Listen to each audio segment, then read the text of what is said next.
Assalamualaikum warahmatullahi wabarakatuh. Alhamdulillah wassalatu wassalam ala rasulillah wa ala alihi wa sahbihi wa mawalah, amma ba'du. Fa ya ibadallah, usikum bitaqwallah fa innal jannata uiddat liman ittaqa. Ibu-ibu rahimakumullah, hari ini kita lanjutkan bahasan perempuan dalam timbangan syariah halaman 60. Masih ngahanca tanasub hadis dengan hadis yang lain setelah kita bahas tanasub hadis dengan Al-Quran. Dan sekarang bagian C, yaitu hadis Abi Hurairah. Abu Hurairah yang wafat tahun 57 Hijriah meriwayatkan, qala Rasulullah sallallahu alaihi wasallam, barang Rasul bersabda, qala bersabda Rasulullah sallallahu alaihi wasallam, sabdanya apa? Man kana yu'minu billah wal yaumil akhir fala yu'bi jarahu. Barang siapa yang beriman kepada Allah dan hari akhir, maka jangan menyakiti tetangga. Wa man kana yu'minu billah wa yaumil akhir, dan barang siapa yang beriman kepada Allah dan hari akhir, fal yukrim doipahu, muliakan tamu. Wa man kana yu'minu billah wa yaumil akhir, dan barang siapa yang beriman kepada Allah dan hari akhir, fal yakul khairon, maka berkatalah yang baik, au atau liasmut, diam. Jadi ada berapa ini? Rasul bersabda, barang siapa yang beriman kepada Allah dan hari akhir, pertama, fala yu'di jarahu, jangan menyakiti tetangga. Kedua, fal yukrim doipahu, muliakan tamu. Ketiga, fal yakul khairon, berkata yang baik. Keempat, liasmut atau menyatu. Tiga, berkata baik atau diam. Jadi diperintahkan nama berkata baik, lamun teu bisa berkata baik, diam. Jadi bukan diam dulu, perintah mah berkata baik, tapi kalau tidak bisa berkata baik, diam. Di sini ada beberapa pelajaran bagi kita. Hadis ini memberikan parameter iman. Jadi bukan hanya ibadah iman teh. Kan di sini mah ibadah nama teu disebut. Tapi lebih kepada muamalah. Muamalah kepada tetangga, muamalah kepada tamu, dan muamalah umum. Berkata baik mah umum. Walaupun tetangga dan tamu, ke tetangga jangan menyakiti, ke tamu jangan menyakiti, tetapi disebut tetangga dan tamu, baru disebut yang umum, fayakul khairon auliyasmut. Jadi di sini dikatakan iman, lisan, etika bertetangga. Jadi hubungannya dengan hadis yang kita bahas, dan tentu saja kaitan dalam teologi perempuan. Jadi tentang berbicara keimanan dan keislaman perempuan, ketuhanan perempuan, kan, bertuhannya perempuan, gitu yang kita bicarakan. Jadi korelasi antara dua hadis Nabi ini menyoroti pentingnya pengendalian lisan dan etika bertetangga dalam bingkai keimanan. Di sini disebut iman kepada Allah dan hari akhir. Padahal kan iman teh ada 6. Iman kepada Allah, pada malaikat, kitab, rasul, qada qadar, dan hari akhir.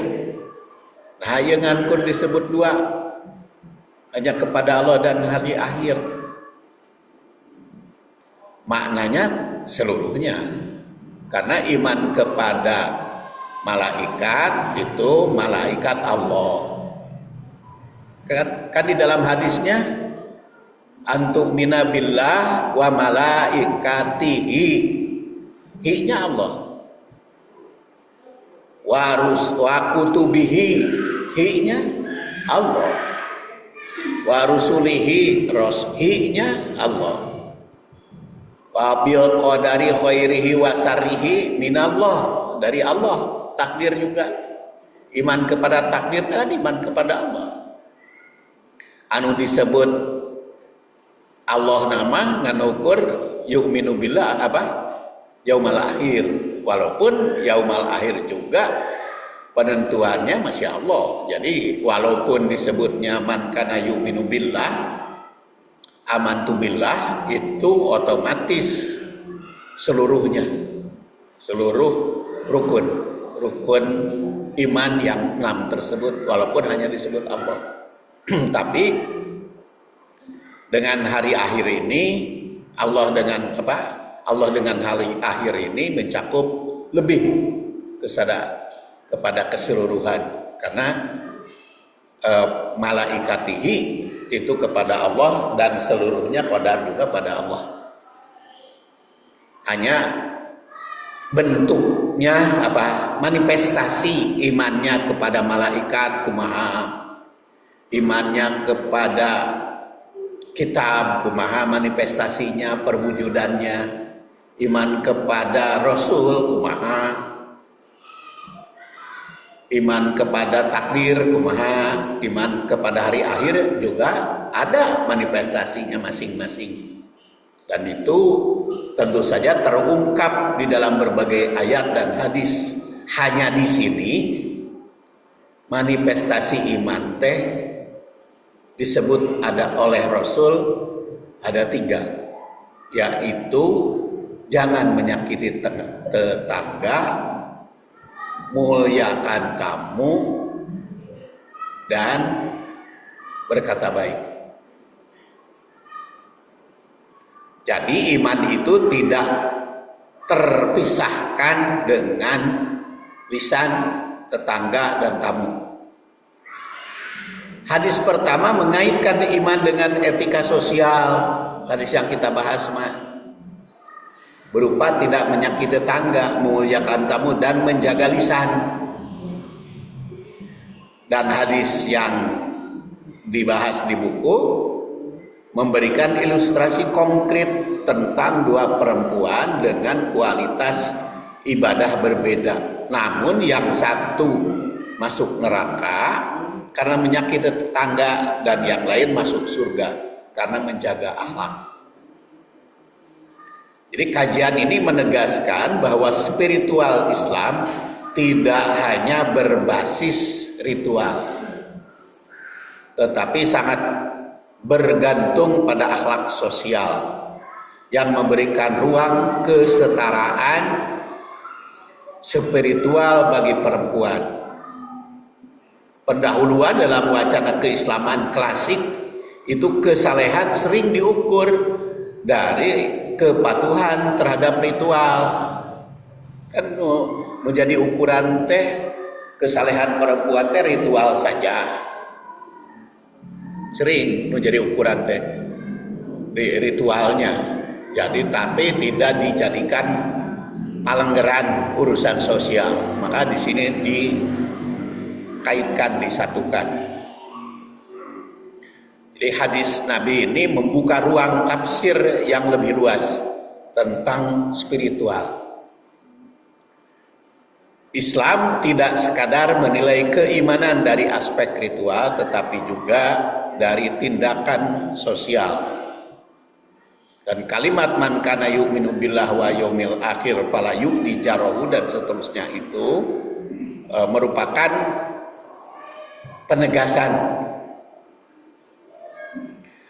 korelasi tematik antara kedua hadis atau tanasub itu pertama keimanan dan akhlak sosial.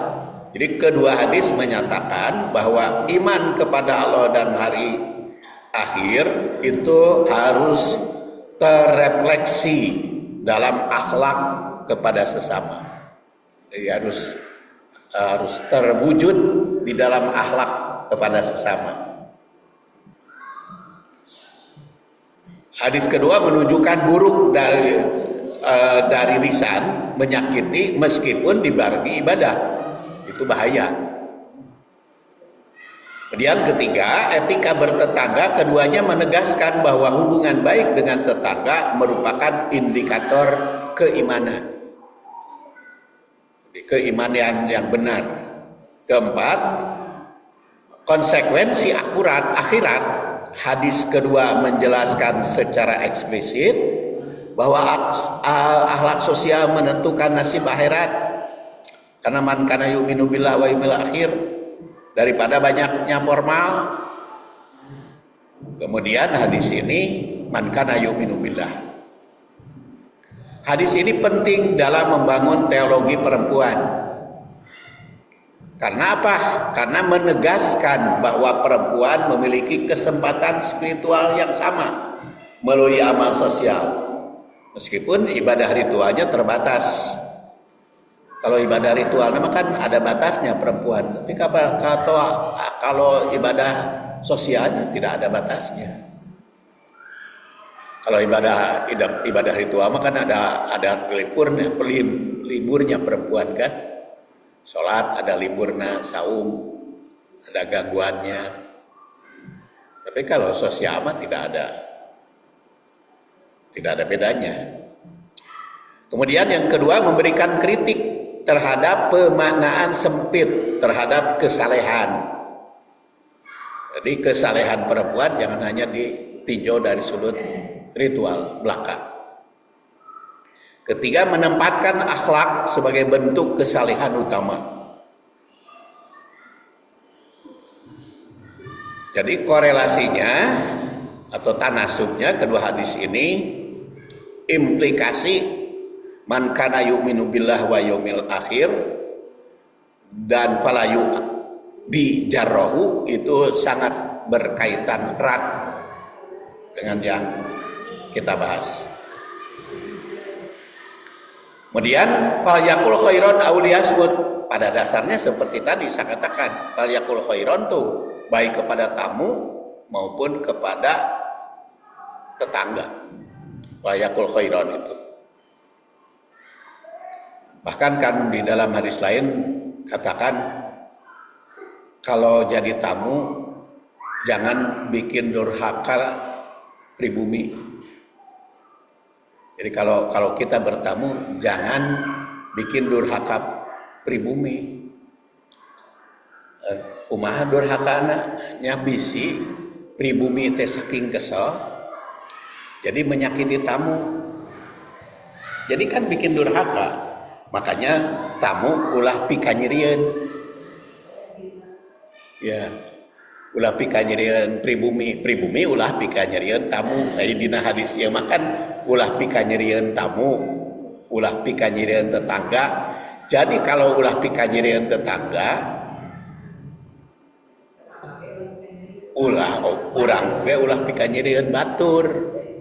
Sabab lamun batur pikanyirieun ka urang gara-gara nyeri hati, bari weh mengucapkan tidak enak kan bisa begitu. Jadi bikin tidak enak, ya. Jadi kadang-kadang bisa terjadi seperti itu. Jadi suka terucap nyeletuk gitu di kita itu gara-gara tindakan.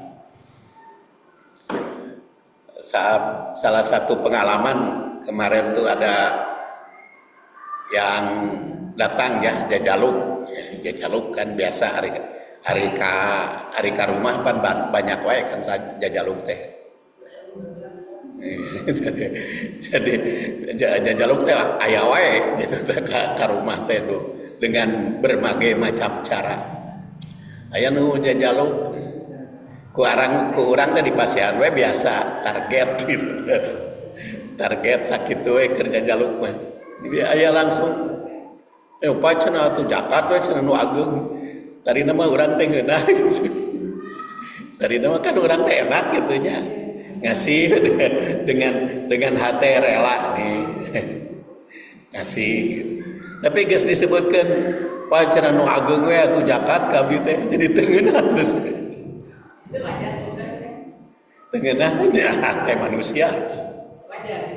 Ya, teu ngeunah nama asa ulah diucapkeun begitu. Tapi teu ngeunah nama kana teh tuh nyeletuk kana urang teh. Tungtung nama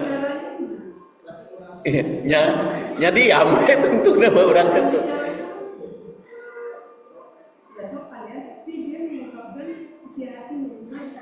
Iya, jadi isi hatinya kan isi hati itu bener kan? Iya, nu ageung we cenah Pak, zakat atuh cenah ka abdi Pak.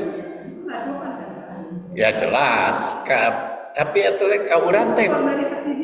Iya, dia keluar dari hati dia yang gede gitu, zakat atuh cenah ka abdi mah. Tapi urang teh kan mentegeg ya. Yang jadi persoalan teh apa mustahik ya kan kita nggak tahu. Kan Rasulullah juga teu mere kan minta mah zakat teh. Rasul pernah tidak ngasih. Jadi karena orang itu datang kepada Rasul minta zakat, oleh Rasul tidak dikasih. Dikasih biasa we. Jadi karena belum tentu gitu. Makanya di dalam mustahik zakat, di dalam mustahik zakat yang 8 asnaf kan nggak ada yang meminta, tidak wasailin kan. Innama shadaqat lil fuqara masakin amilin gorimin fisabilillah riqab ibnu sabil teu aya asailin karena zakat mah tidak dikasih kepada yang minta-minta. Kalau sailin diperintah kita memberi kepada yang minta, kita juga diperintah. Itu di dalam ayat yang lain, bukan dari zakat.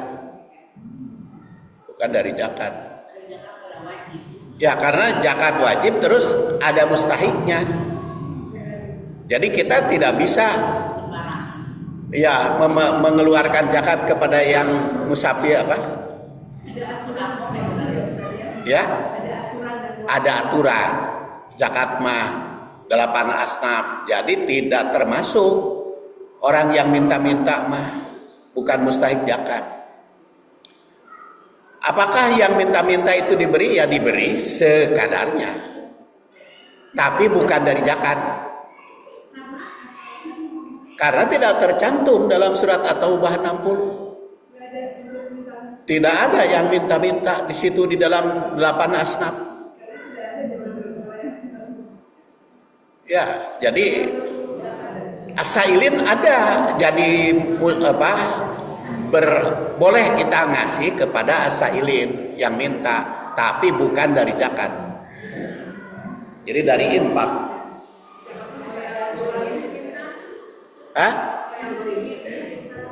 Gorimin mah bukan goriminnya. Yang maksud minta-minta teh peminta-minta. Tapi kalau ya yang tidak termasuk 8 asnaf. Kalau yang 8 asnaf mah boleh minta. Boleh kalau yang 8 asnaf. Pamanya ibu termasuk gorimin yang urus zakat. Teu dibere ku panitia lain, boleh minta haknya.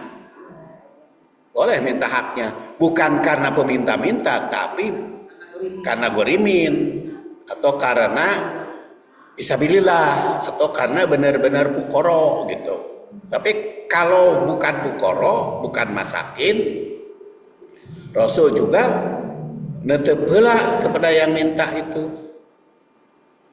Ya, Rasul tidak memberi. Hah? Kelompok yang berhak menerima zakat.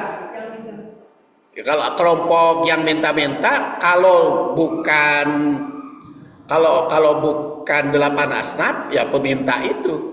Jadi kelompoknya asailin. Baramain asailin itu intinya, ya istilahnya. Asailin itu belum masuk, bukan mustahik zakat gitu. Asailin mah yang minta. Bolehkah minta? Di dalam hadis dikatakan barang siapa yang mempunyai kelebihan di rumahnya lalu minta-minta, maka sama dengan mengumpulkan api neraka. Tetapi kalau dia kekurangan, minta bantuan boleh sesuai dengan kebutuhan. Ya, kalau dia punya tapi minta-minta, itu sama dengan mengumpulkan api neraka. Kita umpamanya punya sesuatu, lalu kusabab ingin memperkaya diri, lalu minta kepada yang lain, nah itu yang tidak boleh. Padahal kita punya.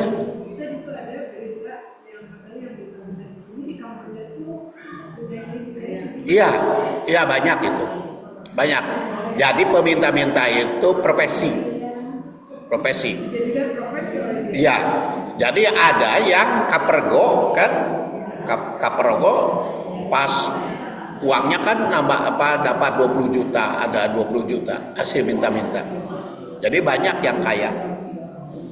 Bahkan ada suatu kampung, di kampung tersebut kelompok peminta-minta, satu kampung. Ya itu tadi. Jadi sama dengan mengumpulkan api neraka. Kalau jadi profesi itu tidak boleh. Peminta-minta. Ada sudah banyak penjelasan. Tapi gitulah.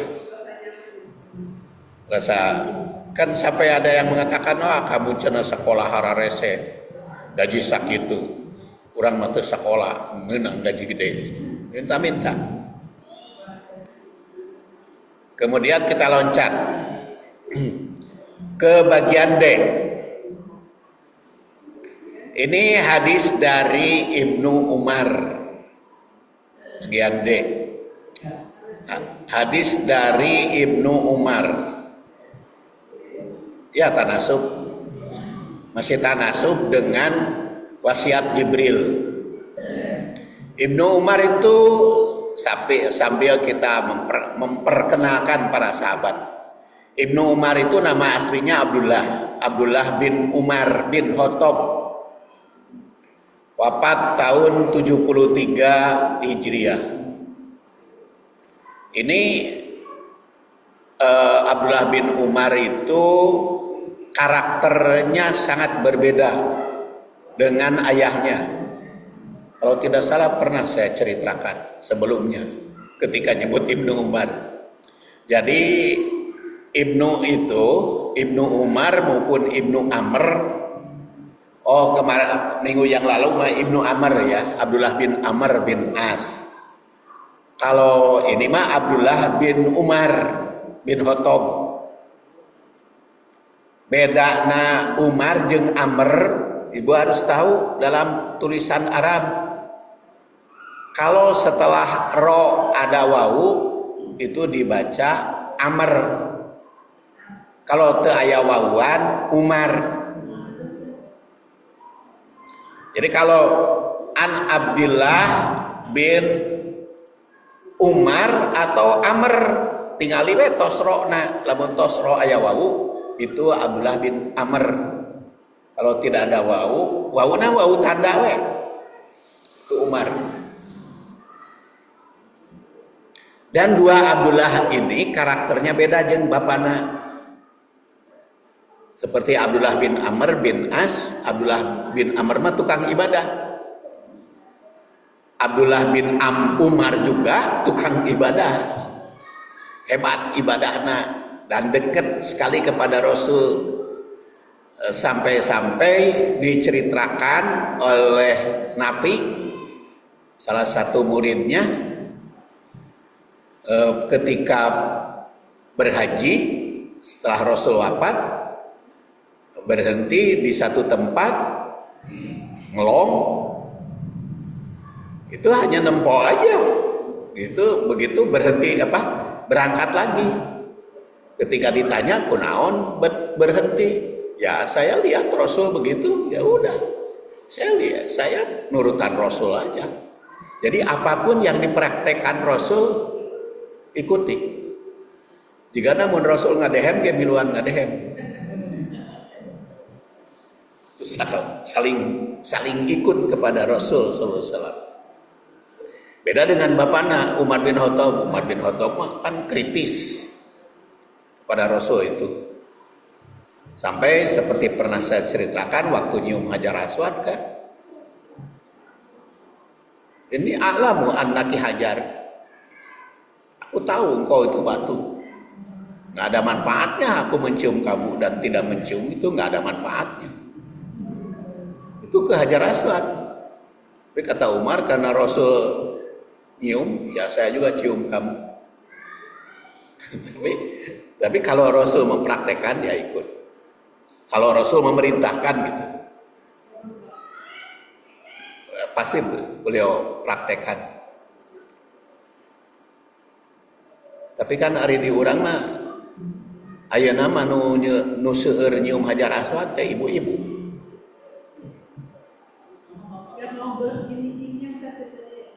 Iya, itu banyak ibu-ibu Bu yang mencium Hajar Aswad tuh zaman sekarang mah. Padahal di zaman Rasul mah teu aya ibu-ibu teh nu nyium Hajar Aswad.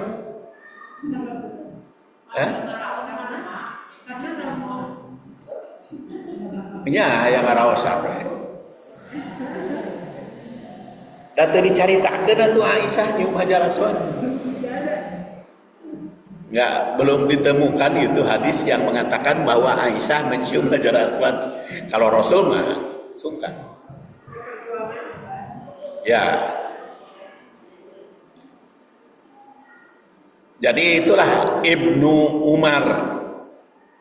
Kata Ibnu Umar, qala Rasulullah sallallahu alaihi wasallam, mazala Jibril yusini bil jar hatta donantu annahu sayuwarrisuhu. Kata Rasul bersabda, Jibril itu teureun-eureun mazala, tidak henti-hentinya atau terus-menerus. Jibril itu yusini, pesan kepadaku atau berpesan, berwasiat, biljar, kepada tetangga agar selalu berbuat baik. Hatta donantu, sampai aku itu menyangka, annahu sayuwarrisuhu, akan memberikan hak waris, seperti akan memberikan hak waris kepada tetangga. Saking berpesannya Rasul Jibril agar kita berbuat baik kepada tetangga, seakan-akan ahli waris tetangga itu.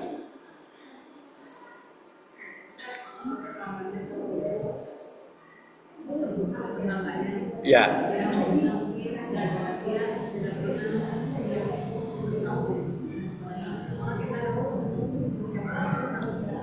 Ya, artinya kan berbuat baik kepada tetangga teh bukan harus ketok pintu atau bukan harus masuk kan sesuai dengan keinginan mereka, sesuai dengan kesenangan mereka tetangga,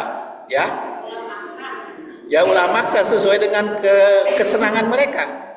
Apakah tetangga itu senang gak dikunjungi? Kalau dia tidak senang itu dikunjungi, ya jangan maksa-maksa.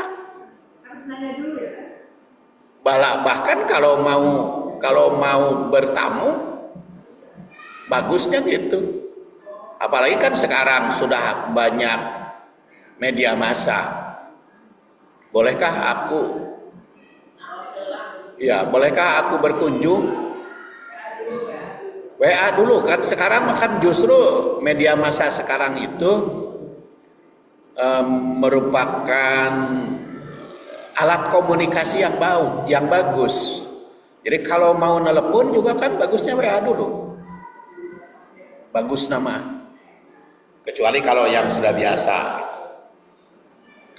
Apalagi kalau yang belum kenal atau nama kita belum terdaftar.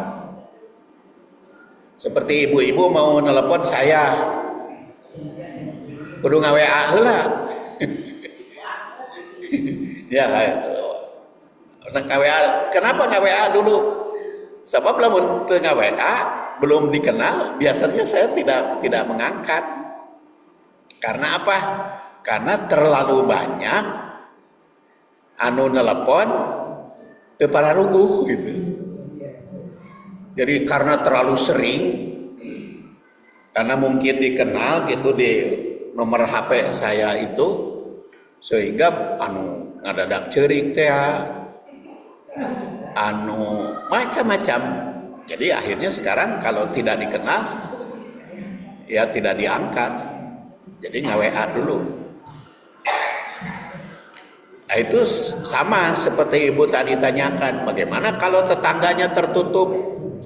Kalau tetangganya tidak senang dikunjungi, ya jangan kita berkunjung. Karena bisa saja mereka merasa sakit dikunjungi teh. Ya etama bisa ditinjau dari sudut bentuk rumah, Bu. Bisa ditinjau dari sudut bentuk rumah. Jadi kalau rumahnya pagarnya tertutup itu tidak senang ditamui gitu.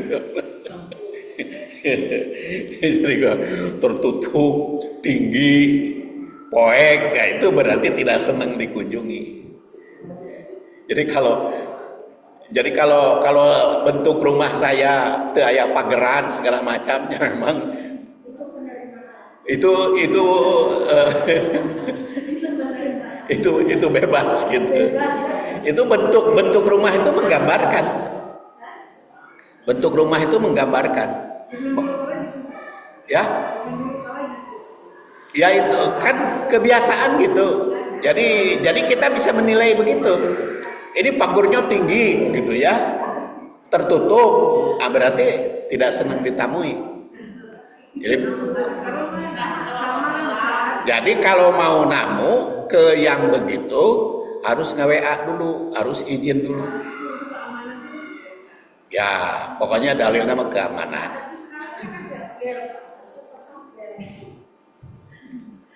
Tapi abdi mah teu aya bel, Bu. Karena ya terbuka ya, sudah. Ya, terbuka jadi tidak perlu bel.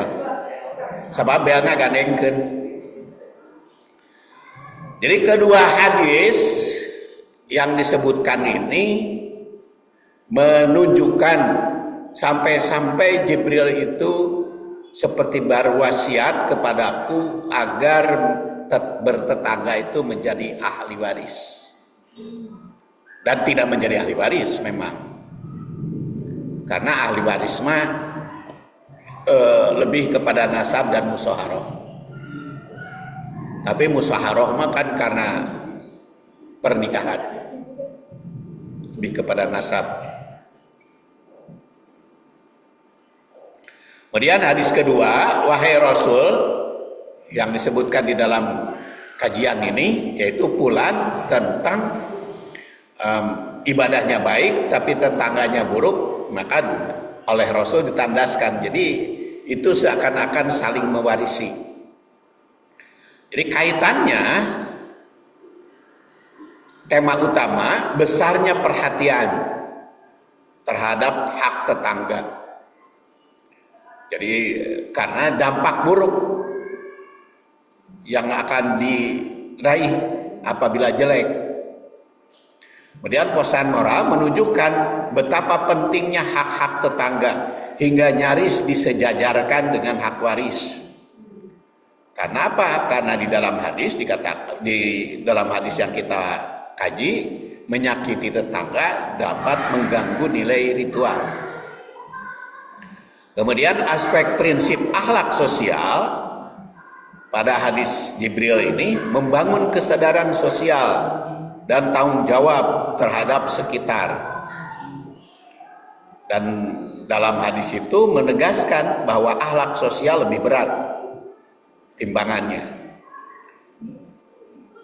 Aspek nilai ajaran Islam, hak tetangga adalah bagian dari iman, yaitu melalui Jibril tadi, wahyu.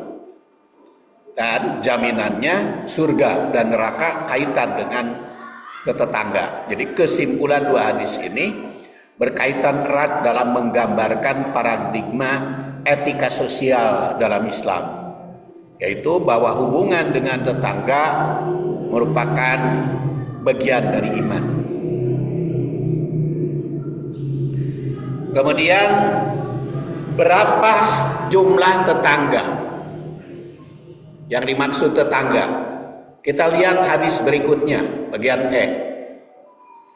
An Abdurrahman bin Ka'bin bin Malik an abihi qala atan nabiyya sallallahu alaihi wasallam rajulun faqala ya Rasulullah inni nazaltu fi mahilati bani fulan wa inna asaddahum li adan aqdamuhum li jiwaron fa ba'asa Rasulullah sallallahu alaihi wasallam Abu Bakrin wa Umar wa Ali ya'tunal masjida fayaqumuna ala babihi fayasihuna salasan ala inna arba'ina daron jarun wala yadkhulul jannata man khofa jaruhu bawa'iqahu.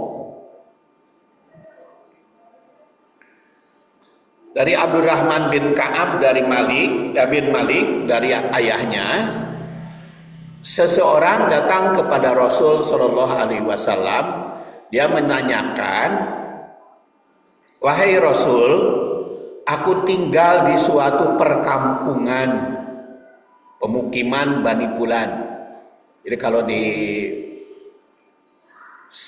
zaman Rasul mah kampung teh pakai Bani Fulan. Ya, jadi karena perkampungan teh satu keluarga. Ya, satu marga gitu. Jadi makanya disebut Bani. Dan sampai sekarang perumahan di Saudi itu satu bangunan teh beberapa keluarga. Jadi kelompok ini banyak di satu bangunan teh bisa ratusan. Satu bangunan besar. Ya kayak apartemen. Aya di urang makan hiji bangunan satu keluarga. Kalau di sana itu pintunya ke sana kemari. Dan itu Bani perkampungan. Di Bani Fulan, sesungguhnya orang yang paling banyak menyakitiku adalah tetanggaku yang paling pertama tinggal di sana, paling lama atau tertua. Maka Rasulullah SAW mengutus Abu Bakar, Umar, dan Ali untuk pergi ke masjid dan berdiri di pintunya. Mereka pun berseru 3 kali, ketahuilah sesungguhnya 40 rumah itu adalah tetangga. Dan tidak akan masuk surga orang yang tetangganya tidak merasa aman dari gangguan. Jadi 40 rumah tetangga teh. Ini apa? Ai 40 teh kumaha ngitungna? Nya kan 4 penjuru, 4 dinding. Jadi tentu kalau 40 itu kan semuanya, bukan 40 kan itu, 40 kan itu, 40 itu gitu mah atuh 160. Jadi 40 teh meureun 10 kadinya, 10 kan dieu, 10 kan itu, 10 kan itu tetangga. Jadi lamun abdi mah meureun 10 ka dieu sauyunan sabaraha? 5 nya. Kaditunya sama 5. 10 kan? Jadi kiri kanan 5, kiri 5 kanan 7. Lima jalan. 5 jalan, ya. 1 sampai. Kan pahareup-hareup di urang mah. Ya, karena kita kan berhadapan. Iya, berhadapan. Berarti kan iya, berarti kan itu nama sawah.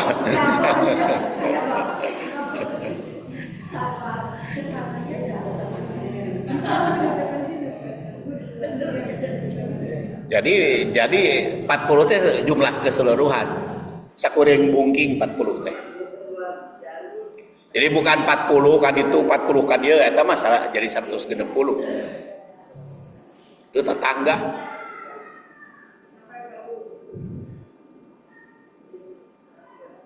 Jadi makanya ke Masjid Muhajirin teh kaasup tetangga. Kami kan dia untuk kaasup tetangga. Kabeh itu rahim udah lewat 10.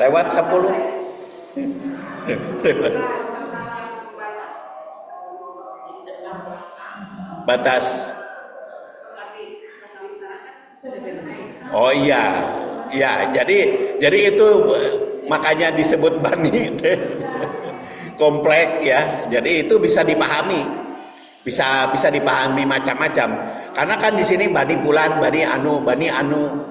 Jadi kalau di zaman Rasul mah oleh bani. Lamun ayeuna mah meureun ya komplek itu. Jalur.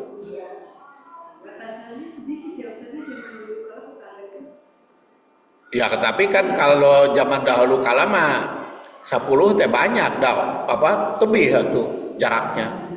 Kalau kita mah 10 teh dekat kan. Tapi ya kalau zaman dahulu kan pindah-pindah, tetapi kalau satu bangunan bani tadi makanya itu yang termasuk tetangga.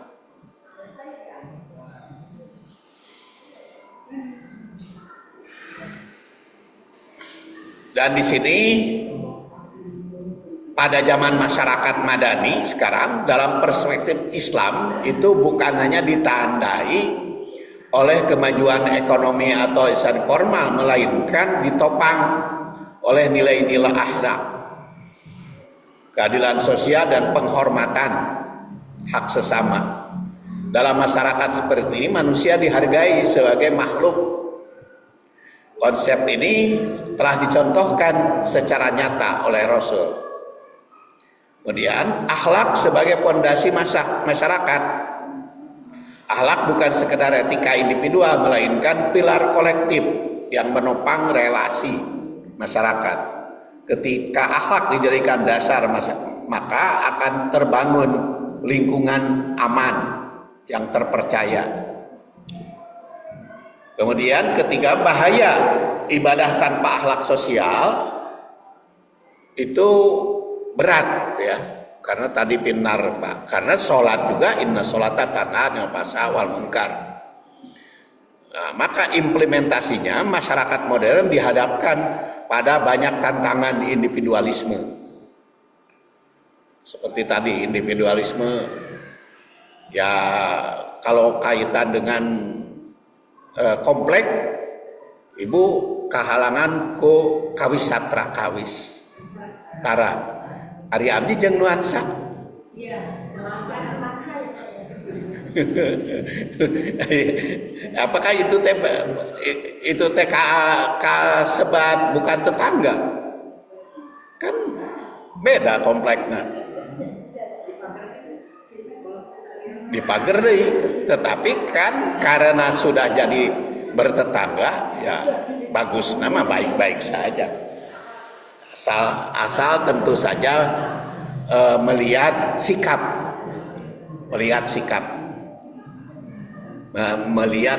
ketetanggaan tersebut. Jadi karena kalau perbedaan itu lebih ditonjolkan ya individualisme, dan sering terjadi antara perbedaan kompleks itu di berbagai tempat.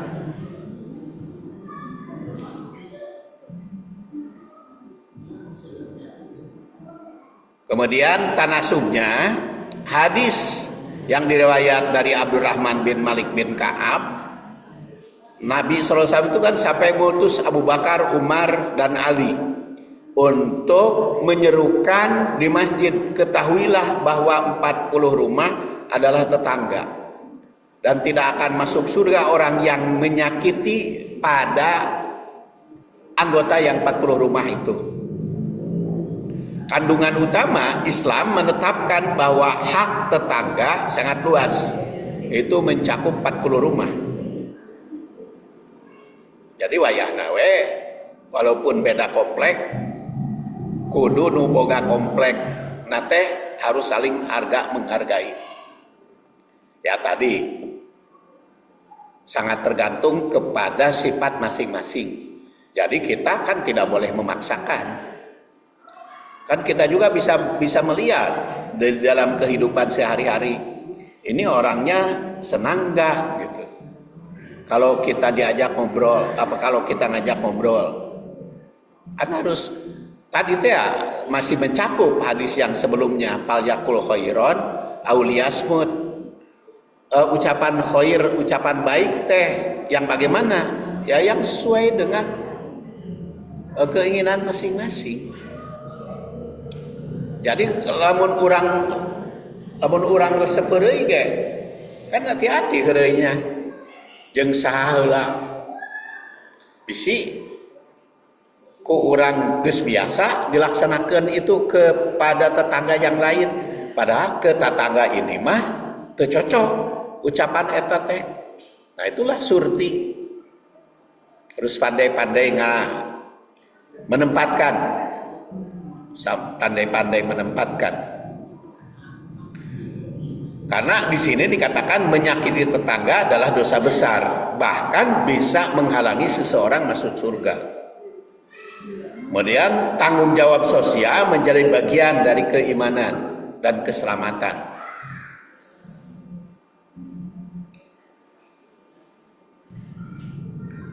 Hadis yang dari Abu Hurairah, seorang wanita yang rajin sholat, saum, sedekah, tapi masuk neraka karena menyakiti. Jadi ibadah ritual tidak ada nilainya bila diiringi dengan buruk terhadap tetangga. Kebaikan sosial lebih berat timbangannya. Dan akhlak dan lisan terhadap tetangga menjadi penentu. Ini korelasinya bisa dilihat di dalam tabel. Jadi ada larangan, ada ini segala macamnya ya. Sekarang F. Kembali ke Abu Hurairah. Ini mah rada di maratonkeun ngarah tereh tamat. Ngarah buku baru. Qala Rasulullah sallallahu alaihi wasallam rubba shaimin laisa lahu min siyamihi illal ju' wa rubba qaimin laisa lahu min qiyamihi illas sahar. Rasul bersabda, banyak yang saum tapi tidak mendapatkan apa-apa kecuali lapar dan dahaga. Dan banyak yang bangun malam tidak dapat apa-apa kecuali hanya bagadang. Banyak yang saum teu punya arti. Dan banyak yang qiyamul lail teu punya makna. Di sini kan rubba banyak, soimin pakai nakiroh. Betapa banyak orang yang saum tidak punya arti, dan betapa banyak orang yang qiyamul lail tapi tidak punya makna. Ini hadis riwayat Ibnu Majah. Kaitannya dengan hadis yang kita bicarakan, beribadah secara lahiriah tidak mencerminkan akhlak, maka pengaruhnya sia-sia. Adapun kaitan dengan hadis yang dikaji tentang wanita yang rajin ritual tapi buruk tetangga, maka calon neraka antara lain kesalehan sosial, husnul khuluq lebih diutamakan. Karena Bisa jadi rajin saum, rajin tahajud, tapi jelek kepada tetangga, jadi buruk nilainya. Nah ini maka tema dalam tabel ini bisa kita lihat gagalnya ibadah jika tanpa makan dan tanpa makna akhlak. Maka bahaya ibadah yang tidak berdampak sosial. Jadi ini menyoroti ke ibadah dan tanpa etik. Dan di sini kritik formalisme ibadah. Di sini ibadah lahiriah tanpa akhlak. Maka mengingatkan bahwa ibadah sejati adalah ibadah dan akhlak.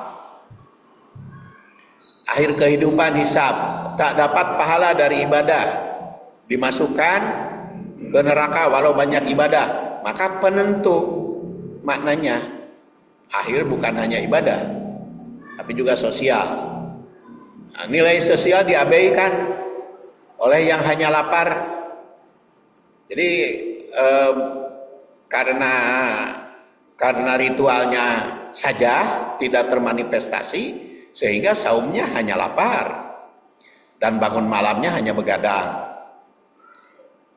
Maka keduanya menuntut transformasi moral dan sosial.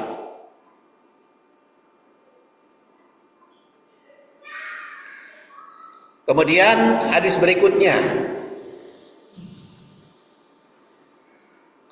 dari Abu Hurairah, Rasul bersabda, "Innama bu'istu liutammima solihal akhlak." Aku itu diutus untuk memperbaiki akhlak. Kaitannya dengan hadis yang kita bahas, jadi Rasul itu diutus bukan hanya urusan ibadah, tetapi juga akhlak yang baik. Jadi bahkan di sini innama itu adatul hasr namanya. Makanya diartikan sesungguhnya hanyalah. Bu'istu, aku diutus liutammima, untuk menyempurnakan solihal akhlak, kebaikan akhlak. Jadi misi Rasul berdasar hadis pertama menyempurnakan akhlak, maka hadis kedua penilaian buruk terhadap ibadah tanpa akhlak. Kaitannya menguatkan bahwa akhlak adalah inti. Kemudian makna ibadah tidak disebut langsung, tapi tersirat bahwa ibadah harus melahirkan akhlak. Maka hadis kedua jelas ibadah tanpa akhlak itu tidak bernilai. Maka ibadah sejati, ibadah yang membentuk akhlak. Jadi saum harus membentuk akhlak kita. Qiyamul lail, tahajud harus membentuk akhlak kita. Tujuan Islam perbaikan moral masyarakat. Maka hadis kedua penegasan bahwa akhlak sosial lebih penting dari ibadah formal. Maka korelasinya Islam adalah agama yang memadukan ibadah dan etika sosial. Dan di sini penekanan visi besar dakwah. Contoh nyata Rasul. Maka kaitannya hadis kedua adalah aplikasi dari hadis pertama. Jadi nama bu'istu liutammima makarimal akhlak itu pondasi misi Islam. Sedangkan hadis tentang wanita yang menyakiti tetangga adalah implementasi praktis dari misi tersebut. Keduanya menegaskan bahwa ibadah yang benar harus melahirkan akhlak yang mulia. Jika tidak, maka ibadah itu hampa di sisi Allah.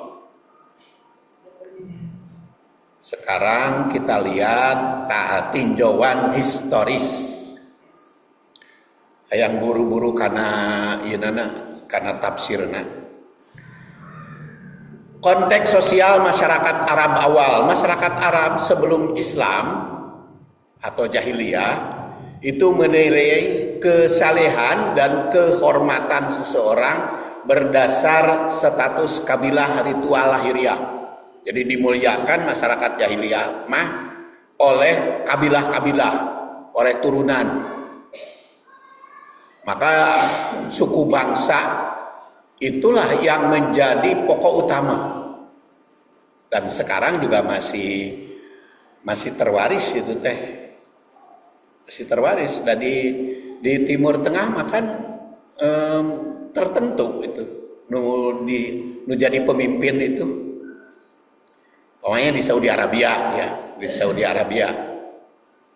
Lamun kerajaan sekarang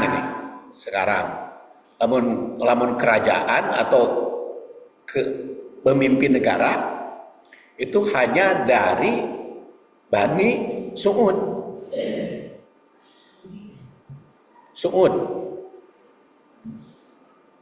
Bukan Yahud, Suudi itu Sa'ud, Abdullah bin Su'ud dari turunan dia. Itu lamun bukan Sa'ud mah mau bisa jadi pimpinan negara, baik negara raja tertinggi maupun gubernur, wali kota atau bupati, termasuk camat dan kelurahan itu harus turunan Su'ud.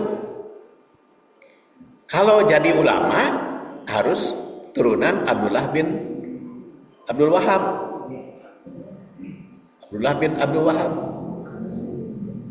Makanya disebut Wahabi itu ya. Wahabi dan Suudi itu penguasa di Saudi mah. Menjadi imam harus dari kesuruh. Makanya kalau di Saudi itu ada istilah ayat al-Su'ud, ada al-Syekh. Kalau al-Su'ud itu pemerintah dari keturunan Su'ud. Kalau al-Syekh itu penguasa para ulama. Al-Syekh itu di Saudi. Mata anggar we orang Indonesia mau bisa jadi imam Masjidil Haram. Nah, bukan al-Syekh. Mau bisa jadi kecamat. Sebab bukan al-Su'ud. Itu Saudi. Yordan itu dari Hasyimiyah. Makanya Yordan itu namanya Al-Mamlakah Al-Urduniyah Al-Hasyimiyah. Kerajaan Yordan milik keturunan Hashim. Satu turunan dengan Rasul. Kalau Saudi mah bukan satu turunan dengan Rasul. Jadi kalau keturunan Rasul mah ke Yordan itu dari penguasa, kemudian juga sekarang ke Iran ya. Kalau di Saudi keturunan Rasul enggak jadi penguasa. Jadi memang itu dari dinasti.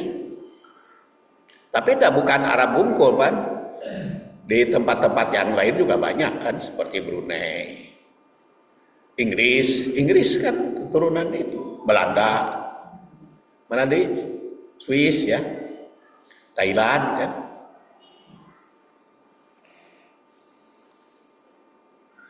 Nah, Rasul sebenarnya kalau kita lihat hadis ditinjau dari sudut historis, bukan memberantas, tapi jangan sampai keturunan itu jadi utama. Keturunan mah harus jadi pelajaran, tapi bukan hal yang menonjol kemuliaan, bukan turunan itu. Kemudian fungsi sosial masyarakat Madinah pada awal hijrah terdiri dari multi etnis. Ada Aos, ada Hojroj, ada Yahudi, macam-macam. Dan masuk juga Muhajirin. Maka oleh Rasul, antara masyarakat Madinah dengan Mekah itu dipersaudarakan. Dan termasuk dari Parsi, seperti Salman dipersaudarakan dengan Abu Darda, Abdurrahman bin Auf dipersaudarakan dengan Abdullah bin Ruba'ah ya. Jadi dipersaudarakan. Nah, itu teh salah satu bukan pemberantasan, jadi perbaikan. Perbaikan bukan turunan. Makanya oleh Allah ditakdirkan Rasul mah tidak punya anak laki-laki yang hidup yang hidup dewasa ya. Anak laki-laki kan kecil meninggal. Qasim maupun Abdullah kan masih kecil meninggalnya. Kabayang lamun Rasulullah punya anak laki-laki, entong punya anak laki-laki, punya anak awewe aja kan sekarang ada apa? Ada kelas, habaib, ada syarif kan. Komo lamun Rasul punya anak laki-laki, berenang jadi raja apa? Jadi banyak yang ngaku ya. Banyak ngaku keturunan Nabi, tapi kan kusawab Rasul mah tidak punya anak laki-laki jadi diperselisihkan keturunan Nabi teh, diperdebatkan kan, sampai sekarang diperdebatkan apa benar gitu habaib teh keturunan Nabi atau bukan, sampai sekarang diperdebatkan. Ya pokoknya kita terlepas gitu ya, bagaimana yang tapi sebetulnya Allah teh pasti sengaja tuh pasti sengaja menghilangkan keturunan Nabi. Yang ada kan sampai sekarang habaib itu keturunan Ali keturunan Ali bin Abi Thalib. Hanya kebetulan istrinya Fatimah putri Rasul.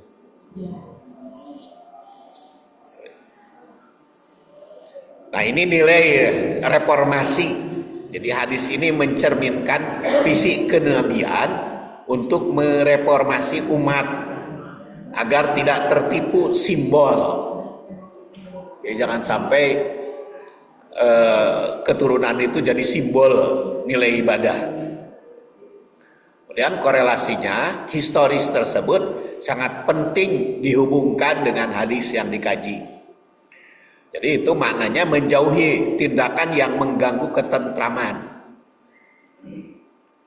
Karena di situ layadkhulul jannah man la ya'manu jaruhu itu kan mencakup. Jadi kalau kurang baik kepada tetangga walaupun keturunan Rasul kan masuk di sini. Ini dari historis. Di konteks masyarakat Arab jahiliyah sebelum Islam datang, hubungan sosial sangat tergantung pada ikatan kesukuan, maka diperbaiki oleh Rasul, bukan kesukuan. Jadi peran hadis dalam membangun masyarakat pada masa awal Islam Madinah berupaya membentuk masyarakat lintas suku, yaitu seperti hanya dua kelompok Muhajirin dan Ansor. Padahal dari Mekah itu kan kelompok-kelompok bani-bani. Di Madinah juga kelompok-kelompok bani-bani. Itu hanya dibagi dua saja, Muhajirin dan Ansor. Muhajirin adalah yang hijrah dari berbagai tempat ke Madinah, dan Ansor yang menyambut. Ya dua. Dan itu ketetanggaannya sama, karena Muhajirin dan Ansor itu juga dipersaudarakan. Tuh, peran hadis ya. Kemudian dampak dari historis ini penegasan bahwa kalimat la yadkhulul jannah, tidak akan masuk surga kecuali yang baik, itu mencakup seluruh umat, bukan hanya Muhajirin dan Ansor. Kemudian jaga lisan, karena lisan itu mencakup secara keseluruhan berbagai suku, berbagai bangsa, sehingga tidak tanpa kecuali. Tuh historisnya.